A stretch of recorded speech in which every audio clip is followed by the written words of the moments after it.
افغانستان کې طالبانو قبضې وروسته ډومبه غیر ملکی جهاز د کابل په ایرپورټ باندې لینډینګ کړی دی. په کابل ایرپورټ د طالبانو قبضې وروسته د قطر جهاز په کابل ایرپورټ کوز شوی دی.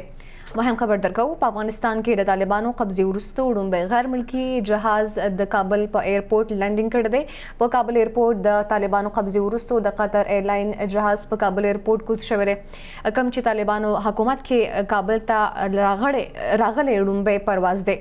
زریو تر مخه ترکیه او قطر د طالبانو سره د مذاکراتو او خبرو اترو وروسته د کابل ایرپورټ تنظیم په مشترکه توګه چلول ته رضامند شوي دي. تاسو خبرو، په افغانستان کې د طالبانو قبضې وروسته ډومبه غیر ملکی جهاز د کابل په ایرپورټ لینډینګ کړی.